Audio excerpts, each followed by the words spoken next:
Queridos, a salvação é um assunto que tem gerado muita controvérsia, muita polêmica em toda a história da igreja. Desde os tempos de Jesus, passando pelos apóstolos, os pais da igreja, e até hoje, vemos a mesma discussão. A salvação é soberania exclusiva de Deus? A salvação conta com a responsabilidade humana? O homem tem alguma participação na sua salvação? Basicamente, estes são os dois partidos que têm discutido durante toda a história da igreja.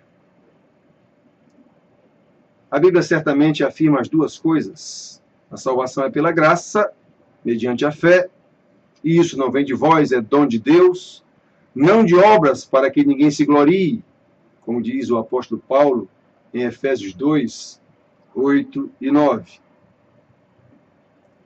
Mas Jesus também, em diversas vezes, ordena que as pessoas busquem a salvação, que as pessoas o sigam.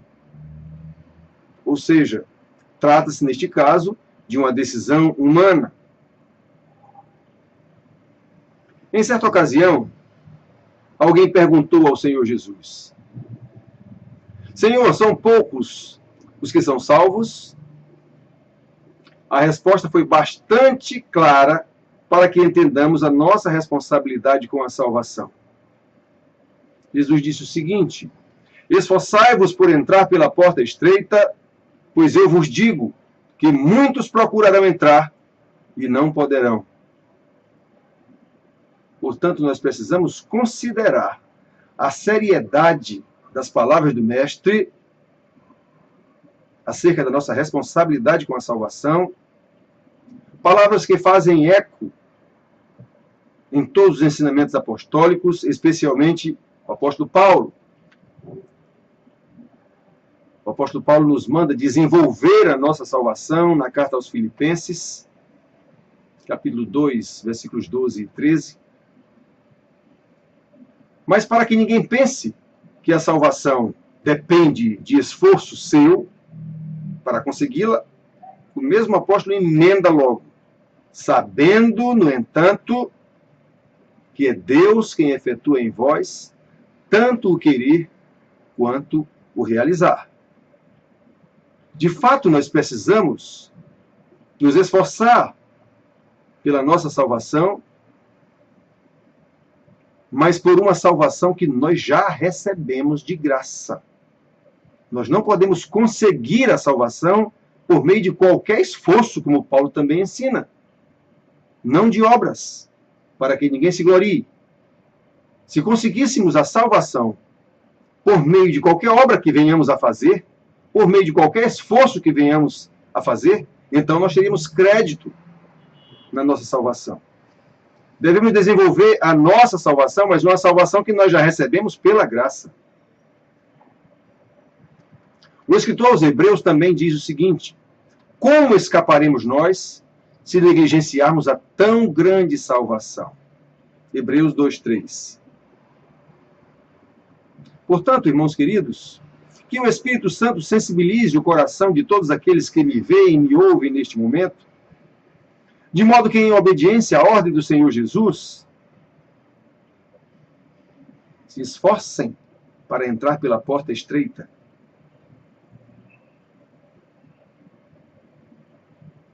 Evidenciando assim a salvação que já nos foi concedida pela graça. E por que então precisa esforço? Por que o Senhor Jesus dá essa ordem? Será que o Senhor Jesus estava querendo desestimular as pessoas para que não o seguissem? É claro que não. Ele veio aqui exatamente buscar as suas ovelhas. As suas ovelhas. Porque ele não queria que as pessoas fossem iludidas, achando que a coisa é fácil, e na primeira dificuldade viessem a desistir ou negá-lo. Até Pedro fez isso, um dos seus eleitos. Irmãos, a porta é estreita por uma boa razão. Carece de grande esforço pessoal para que entremos por ela. Este é o processo de santificação. Ela é estreita demais, queridos, para aqueles que amam muito mais as trevas do que a luz. Ela é estreita demais para aqueles que amam muito mais os prazeres pecaminosos deste mundo. Ela é estreita demais para aqueles que acham que merecem a salvação porque são bons e justos. Ela é estreita demais para os arrogantes, para os orgulhosos, para os pretensiosos, para aqueles que não se submetem à palavra do Senhor.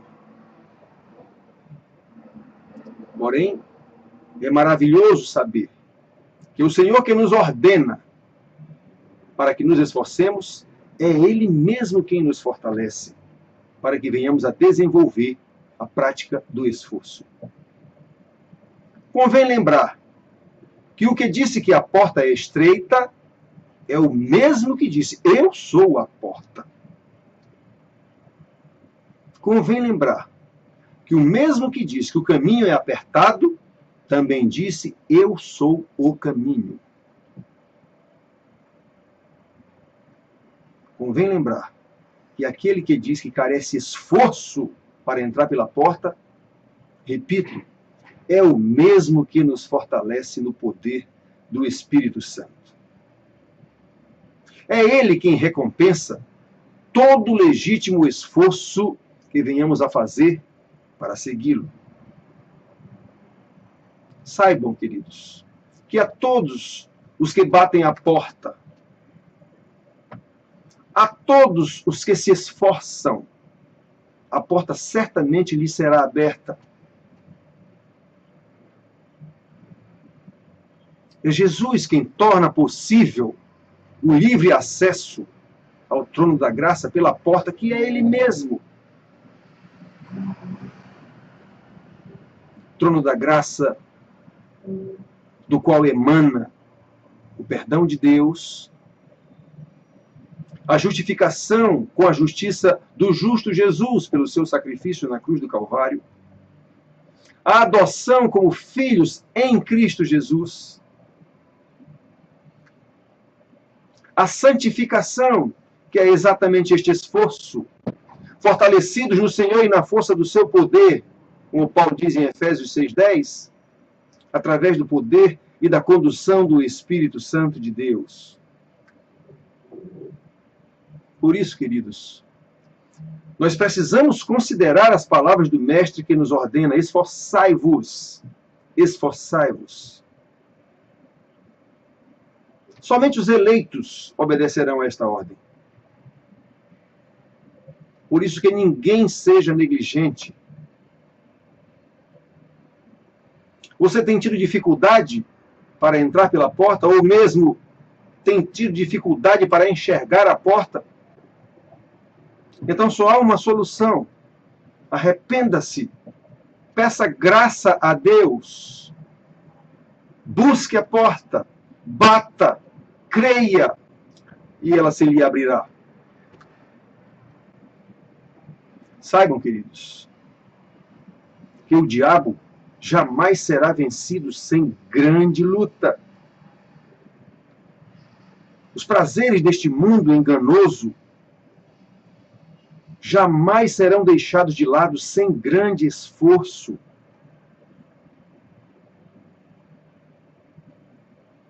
As tentações jamais serão vencidas sem grande dificuldade. Quando Jesus disse esforçai-vos, quando ele disse eu vou para o Pai, mas volto, creia nisso. Pense na brevidade do tempo, pense na brevidade desta vida, pense na velocidade em que o tempo está passando. O dia do Senhor se aproxima, dia em que muitos buscarão, muitos se esforçarão para entrar pela porta e não conseguirão mais. Será tarde demais. O dia do Senhor se aproxima. Por isso, ouça a sua ordem, obedeça a sua palavra. Esforçai-vos, porque está chegando o dia em que muitos procurarão entrar e não poderão. Quero lhes lembrar, estas são palavras do Senhor Jesus. Portanto, assim será. Foi ele mesmo quem também disse: passará céu e terra, mas a minha palavra não passará. Peça graça a Deus. Busque a porta. Bata a porta.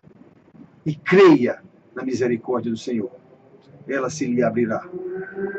Que Deus nos conceda sua graça e nos abençoe. Amém.